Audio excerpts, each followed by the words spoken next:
Suara tangisan terdengar dari dalam rumah kecil itu. Seorang wanita terduduk lemas di lantai, memegangi perutnya yang semakin membesar. Air matanya tak berhenti mengalir. Di luar rumah, terdengar suara seorang pria membentak. "Kamu itu istri harus nurut. Ibu saya lebih dulu hadir dalam hidup saya daripada kamu." Tak lama kemudian, suara pintu dibanting keras. Dan malam itu menjadi awal dari kehancuran rumah tangga yang selama ini terlihat baik-baik saja. Malam itu terasa aneh. Angin berhembus pelan, tapi suasana di dalam rumah kecil itu justru terasa panas dan menyesakkan. Aisyah terduduk di lantai, memegangi perutnya yang sudah besar. Nafasnya berat. Air matanya jatuh tanpa henti. Ia mencoba menahan suara tangisnya, tapi sesekali terdengar pecah.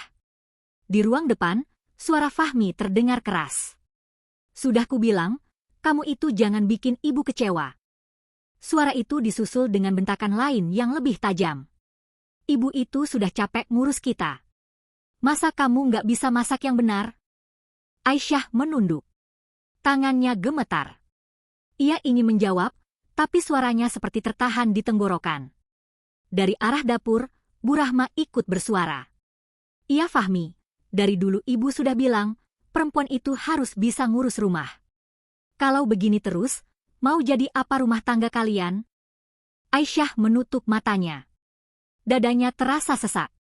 Ia tahu, apapun yang ia katakan, tidak akan pernah dianggap benar. Padahal tadi siang, ia sudah berusaha memasak sebaik mungkin. Tapi hanya karena sedikit kurang asin, semuanya berubah jadi masalah besar. Fahmi melangkah masuk ke kamar. Wajahnya penuh emosi. "Aisyah, kamu dengar nggak sih dari tadi?" Aisyah mengangguk pelan tanpa berani menatap. "Aku sudah berusaha." Kalimat itu belum selesai. Fahmi langsung memotong. "Berusaha apa? Ibu itu cuma minta hal sederhana." Nada suaranya makin tinggi. "Kamu itu istri harus nurut. Ibu saya lebih dulu hadir dalam hidup saya daripada kamu." Kalimat itu seperti menusuk hati Aisyah. Ia terdiam. Tidak ada lagi kata yang bisa keluar. Fahmi menatapnya dengan kesal, lalu berbalik. Brak. Pintu ditutup keras. Aisyah tersentak. Tubuhnya sedikit terhuyung. Ia memegangi perutnya dengan kuat. Air matanya semakin deras. Di dalam hatinya, ada rasa sakit yang tidak bisa dijelaskan. Bukan karena masakan. Bukan karena dimarahi. Tapi karena ia merasa sendirian. Hari demi hari, hal seperti ini terus terjadi. Bu Rahma selalu punya alasan untuk menyalahkannya. Dan Fahmi selalu berada di pihak ibunya. Tidak pernah sekalipun membela Aisyah. Bahkan sekadar mendengarkan pun tidak. Malam semakin larut. Aisyah mencoba berdiri, tapi tubuhnya terasa lemas. Ia berjalan pelan ke arah tempat tidur, lalu duduk dengan hati-hati. Tangannya masih memegang perutnya. "Maaf ya, Nak," bisiknya pelan. Air matanya jatuh lagi. Ia tidak tahu harus bagaimana lagi. Di luar kamar, suara Bu Rahma masih terdengar mengeluh. Perempuan sekarang itu manja semua. Fahmi hanya menjawab singkat. "Iya, Bu. Nanti Fahmi yang atur." Aisyah mendengar semuanya. Dan malam itu, ada satu hal yang mulai berubah dalam hatinya. Rasa sabar yang selama ini ia jaga, mulai retak sedikit demi sedikit. Namun ia masih bertahan. Karena ia percaya, setiap rumah tangga pasti diuji. Dan ia hanya berharap Fahmi suatu hari akan mengerti. Tapi ia tidak tahu bahwa ujian yang lebih besar sudah menunggunya di depan. Pagi hari seharusnya membawa ketenangan. Namun tidak untuk Aisyah. Baru saja ia selesai sholat subuh, suara Bu Rahma sudah terdengar dari dapur. "Aisyah, bangun. Air belum panas, dapur masih berantakan." Padahal Aisyah sudah bangun lebih dulu. Ia hanya sempat duduk sebentar karena tubuhnya terasa lelah. "Iya, Bu," jawabnya pelan sambil bergegas. Ia berjalan cepat ke dapur. Perutnya yang semakin besar membuat langkahnya tidak lagi leluasa. Tapi ia tetap berusaha. Sesampainya di dapur, Bu Rahma langsung menghela nafas panjang. Lama sekali. Ibu ini sudah tua, masih harus nungguin kamu kerja. Aisyah menunduk. Maaf, Bu. Tadi saya sedikit pusing.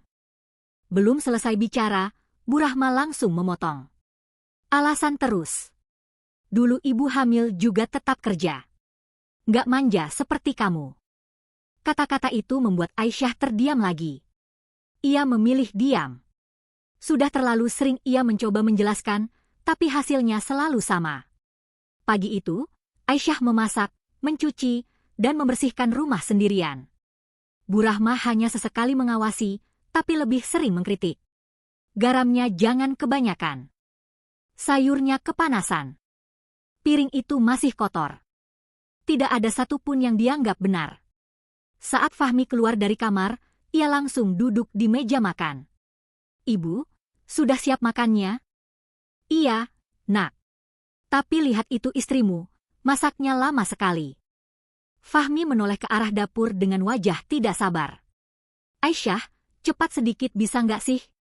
Aisyah mempercepat gerakannya. Tangannya mulai gemetar. Beberapa menit kemudian, makanan pun tersaji. Fahmi mencicipi. Wajahnya langsung berubah. Ini kenapa hambar begini? Aisyah kaget. Tadi saya sudah kasih garam, Mas. Bu Rahma langsung menyela. Makanya, kalau masak itu pakai hati. Jangan asal jadi. Fahmi meletakkan sendoknya dengan keras. Kamu itu gimana sih, Aisyah?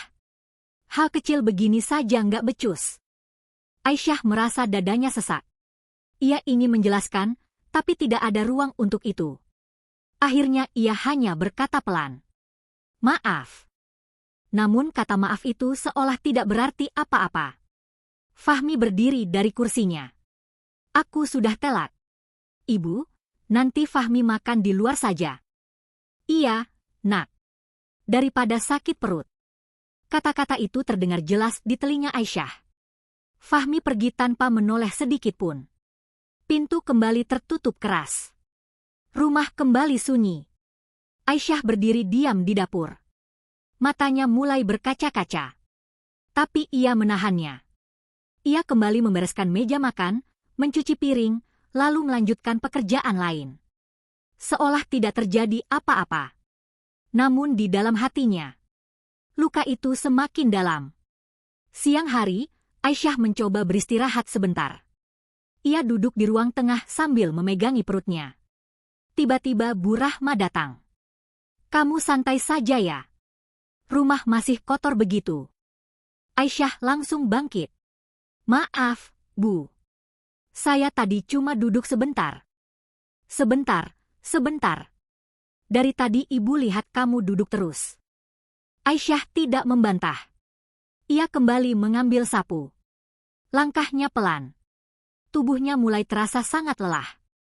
Namun tidak ada pilihan. Sore hari, Fahmi pulang. Aisyah berharap, mungkin kali ini suasana akan sedikit berbeda. Ia menyambut dengan senyum kecil. Mas, sudah pulang. Namun Fahmi hanya menjawab singkat. HM. Ia langsung duduk di samping ibunya. Ibu, hari ini gimana? Bu Rahma langsung bercerita panjang lebar.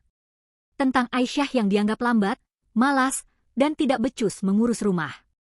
Aisyah berdiri tidak jauh dari mereka. Mendengar semua itu. Dan lagi-lagi, Fahmi hanya mengangguk. Iya, Bu. Nanti Fahmi yang tegur.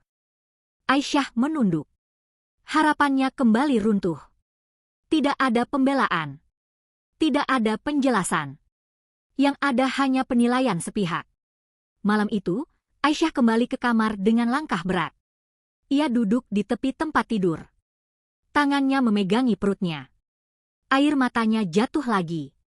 Ia mulai merasa, rumah ini bukan lagi tempat yang nyaman. Tapi ia masih bertahan.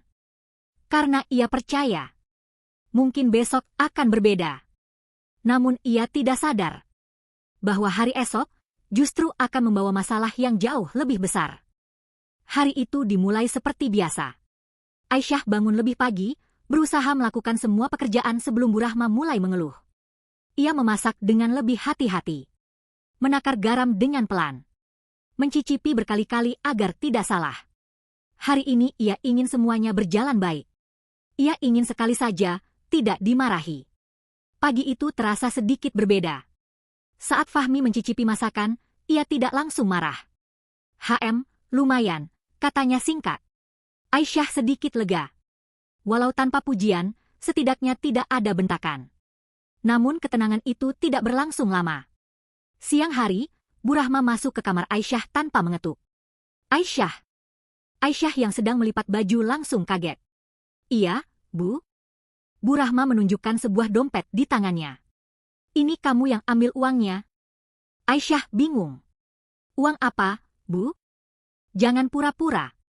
Uang ibu hilang 200.000. Aisyah langsung berdiri.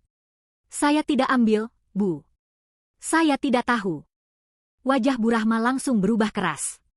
Di rumah ini cuma ada kita. Siapa lagi kalau bukan kamu? Aisyah mulai panik.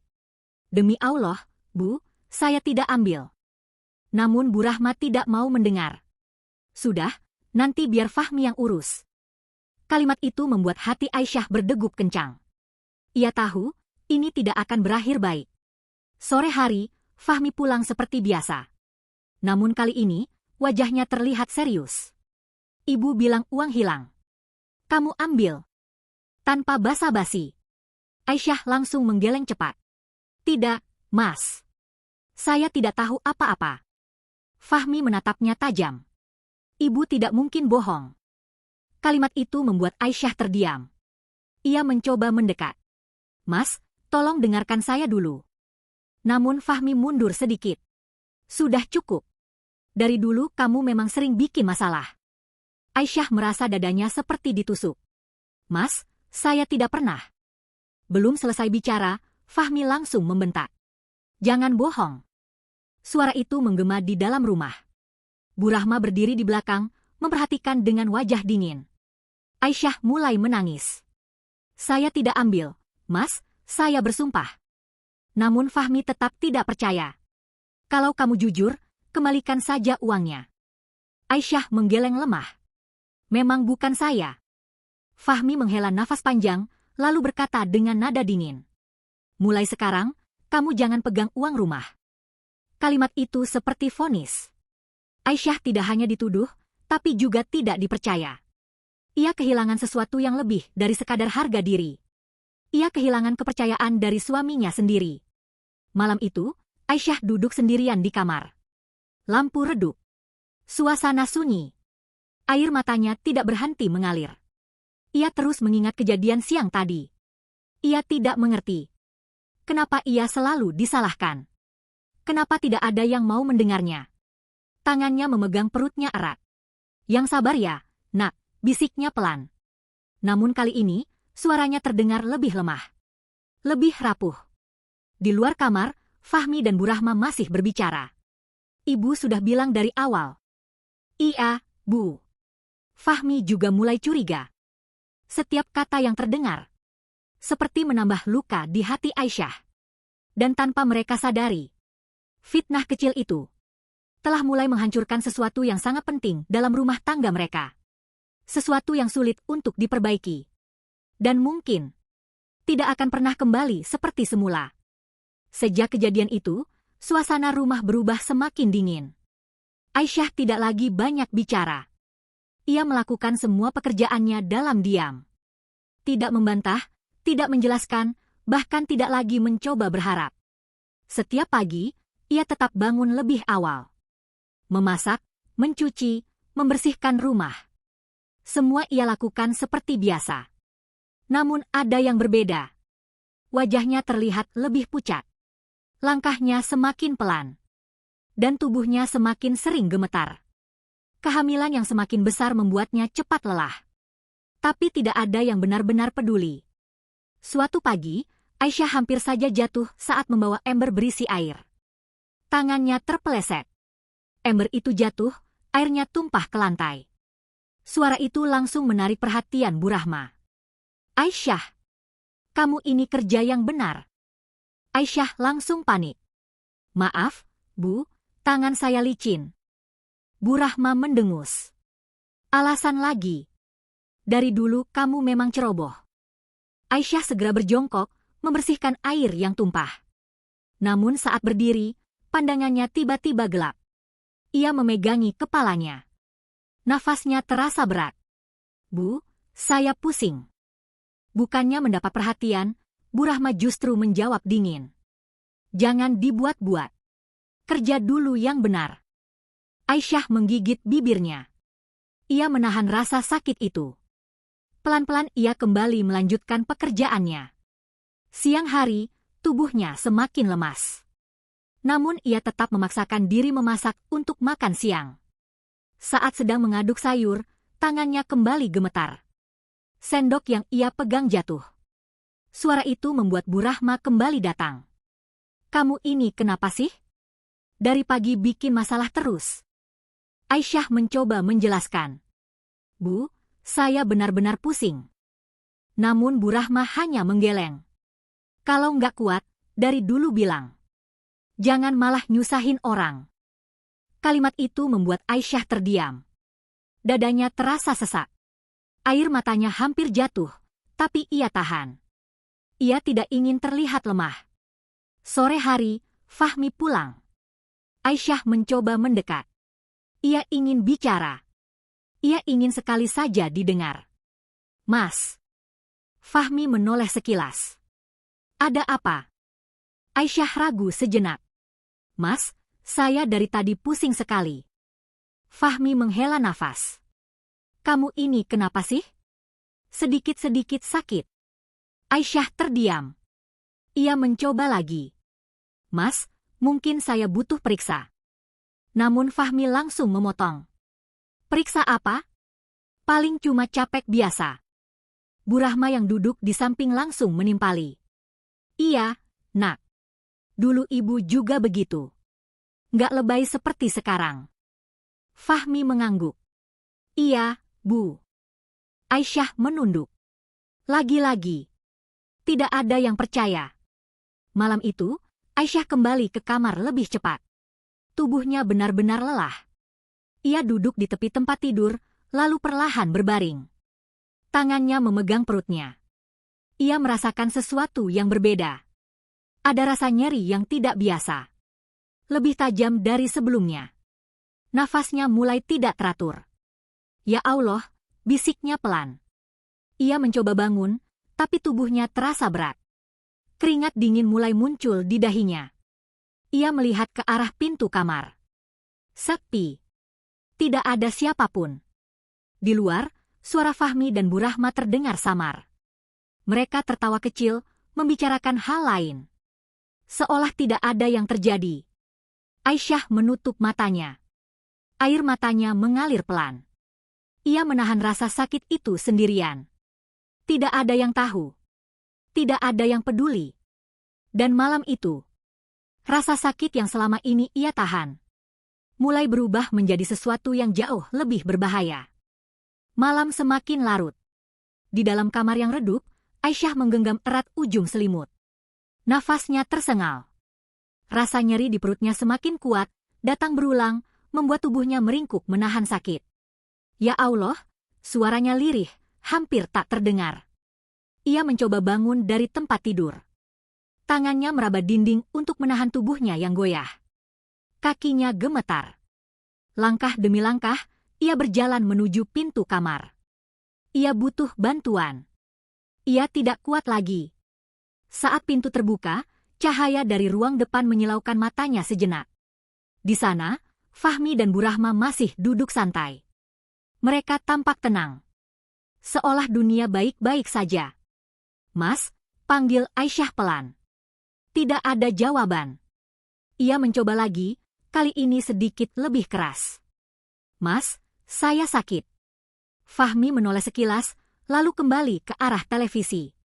Sakit apa lagi? Nada suaranya terdengar datar. Aisyah mendekat sedikit, menahan rasa nyeri yang semakin menjadi. Perut saya sakit sekali, Dari tadi, Bu Rahma langsung menyela. Paling cuma mulas biasa. Nggak usah dibesar-besarkan. Aisyah menggeleng pelan. Bukan, Bu, ini beda. Fahmi menghela nafas panjang. Kamu ini ya, selalu saja cari perhatian. Kalimat itu membuat Aisyah terdiam.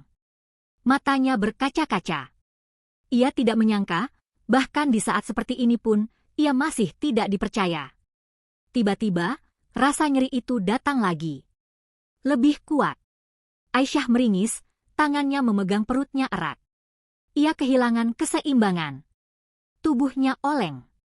Dan, bruk, Aisyah jatuh ke lantai. Suara itu cukup keras. Fahmi dan Bu Rahma tersentak. Aisyah. Fahmi berdiri. Namun bukan dengan rasa panik, melainkan dengan kesal. Kamu ini kenapa sih? Aisyah tidak menjawab. Tubuhnya meringkuk di lantai. Nafasnya berat. Wajahnya pucat. Tangannya masih memegangi perutnya. Mas, tolong. Suaranya sangat lemah. Namun Bu Rahma kembali berbicara. Paling juga pura-pura. Dari tadi drama terus. Fahmi ragu sejenak. Ia menatap Aisyah yang tergeletak. Ada sesuatu yang berbeda. Namun ia menepis pikirannya. Aisyah, bangun. Jangan bikin masalah lagi. Tidak ada respon. Hanya suara nafas yang semakin tidak teratur. Dan air mata yang mengalir di pipinya. Beberapa detik terasa sangat lama. Akhirnya Fahmi mulai mendekat. Aisyah. Ia menyentuh bahu istrinya. Tubuh itu terasa lemas. Tidak ada tenaga. Fahmi mulai panik. Aisyah. Bangun. Tidak ada jawaban. Saat itu juga, Fahmi melihat sesuatu yang membuat jantungnya berdegup kencang. Ada noda merah di lantai. Semakin melebar. Wajah Fahmi langsung berubah. Bu? Suaranya bergetar. Bu Rahma mendekat, lalu terdiam. Untuk pertama kalinya, ia tidak bisa berkata apa-apa. Situasi yang tadi dianggap sepele, kini berubah menjadi sesuatu yang menakutkan. Cepat, bawa ke rumah sakit, teriak Fahmi. Ia mengangkat tubuh Aisyah dengan panik. Tubuh itu terasa sangat ringan. Terlalu ringan. Sepanjang perjalanan, Fahmi terus memanggil nama Aisyah. Namun tidak ada jawaban.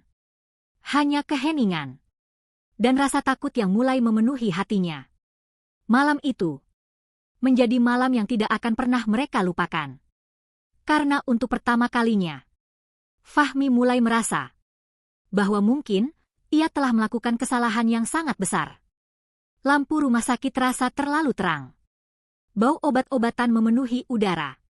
Fahmi berdiri di depan ruang penanganan dengan wajah pucat. Tangannya gemetar. Nafasnya tidak teratur. Di dalam ruangan itu, Aisyah sedang ditangani. Sejak tiba tadi, ia belum sadar.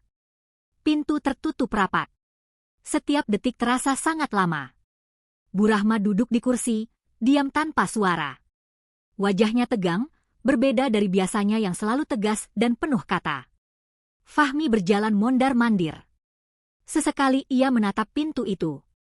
Berharap ada kabar baik. Namun yang datang justru rasa takut yang semakin besar. Beberapa saat kemudian, pintu terbuka. Seorang dokter keluar. Fahmi langsung mendekat dengan cepat. Dok, istri saya gimana? Dokter itu menarik nafas pelan sebelum menjawab. Istrinya mengalami pendarahan cukup serius. Jantung Fahmi seperti berhenti sesaat. Terus, anak saya, dok? Dokter terdiam sejenak. Lalu berkata dengan suara datar. Maaf, bayinya tidak bisa diselamatkan. Kalimat itu seperti menghantam Fahmi tanpa ampun. Dunia terasa sunyi. Ia tidak mendengar apa-apa lagi. Hanya satu kalimat itu yang terus terulang di kepalanya. Bayinya tidak selamat. Kakinya terasa lemas. Ia mundur beberapa langkah, lalu duduk dengan wajah kosong. Air matanya jatuh tanpa bisa ditahan. Untuk pertama kalinya, Fahmi menangis seperti kehilangan arah. Di sudut ruangan, Bu Rahma menutup mulutnya dengan tangan. Matanya membesar. Namun tidak ada kata yang keluar. Hanya diam dan keterkejutan. Fahmi memegang kepalanya. Ia mulai mengingat semuanya. Ucapan Aisyah. Permintaan tolongnya. Wajahnya yang pucat. Dan dirinya yang tidak percaya. Yang menganggap itu hanya drama. Yang memilih untuk tidak peduli. Dadanya terasa sesak. Lebih sakit dari apapun yang pernah ia rasakan. Ya Allah, ucapnya pelan. Beberapa saat kemudian, dokter kembali bicara. Istrinya masih lemah. Dia butuh istirahat dan tidak boleh stres. Fahmi hanya mengangguk pelan. Namun di dalam hatinya, ada sesuatu yang mulai runtuh. Perasaan bersalah yang begitu besar. Yang tidak bisa ia hindari lagi. Beberapa jam kemudian, Aisyah dipindahkan ke ruang rawat. Wajahnya pucat. Matanya tertutup. Tangannya terbaring lemah di samping tubuhnya. Fahmi berdiri di samping tempat tidur. Menatap istrinya dalam diam. Ada rasa yang berbeda. Rasa yang selama ini tidak pernah ia sadari. Penyesalan. Perlahan, Aisyah membuka matanya. Pandangannya kosong. Butuh beberapa detik sebelum ia sadar di mana ia berada. Fahmi langsung mendekat. Aisyah. Suaranya pelan. Namun Aisyah tidak menjawab. Ia hanya menatap ke arah lain. Seolah tidak ingin melihat. Fahmi menelan ludah. Aisyah, maaf. Tidak ada respon. Hanya keheningan. Beberapa detik kemudian, Aisyah berbicara. Suaranya sangat lemah. Anak saya, di mana? Pertanyaan itu membuat Fahmi terdiam. Mulutnya terbuka, tapi tidak ada kata yang keluar. Air matanya jatuh lagi. Aisyah mulai mengerti. Matanya berkaca-kaca. Namun tidak ada teriakan. Tidak ada tangisan keras. Hanya air mata yang mengalir pelan. Dan wajah yang penuh luka. Luka yang tidak terlihat. Sudah tidak ada, ya, ucapnya lirih. Fahmi menunduk. Ia tidak sanggup menjawab. Aisyah menutup matanya. Air matanya terus mengalir. Tangannya perlahan memegang perutnya. Yang kini terasa kosong. Dan saat itu, bukan hanya kehilangan yang ia rasakan, tapi juga kehancuran yang begitu dalam. Sementara Fahmi berdiri di sampingnya. Dengan penyesalan yang datang, saat semuanya sudah terlambat. Hari-hari setelah kejadian itu terasa sangat berat. Aisyah masih dirawat di rumah sakit, tapi sikapnya berubah. Ia lebih banyak diam. Tidak lagi menangis keras. Tidak lagi mengeluh. Namun justru itu yang membuat suasana terasa lebih menekan. Fahmi hampir setiap hari datang. Duduk di samping tempat tidur. Berharap Aisyah mau melihatnya. Berharap ada kesempatan untuk memperbaiki semuanya. Namun Aisyah hanya menatap kosong ke arah lain. Seolah Fahmi tidak ada di sana. Aisyah, aku minta maaf, ucap Fahmi suatu hari. Suaranya pelan, penuh penyesalan. Aku salah, aku tidak dengar kamu, aku tidak percaya kamu. Namun tidak ada jawaban. Beberapa saat kemudian, Aisyah berbicara. Suaranya datar. Mas, saya capek. Fahmi terdiam. Saya capek disalahkan, capek tidak dipercaya, capek sendirian. Setiap kata yang keluar, terasa berat. Waktu saya butuh. Mas tidak ada. Air mata Fahmi jatuh lagi. Ia tidak bisa menyangkal. Semua itu benar. Beberapa hari kemudian, Aisyah diperbolehkan pulang. Namun bukan ke rumah Fahmi. Ia memilih kembali ke rumah orang tuanya. Saat itu, Fahmi mencoba menahan. Aisyah, pulang ke rumah saja, kita perbaiki sama-sama. Namun Aisyah menggeleng pelan. Rumah itu sudah bukan tempat yang nyaman buat saya. Kalimat itu membuat Fahmi terdiam tanpa daya. Hari itu, Aisyah benar-benar pergi.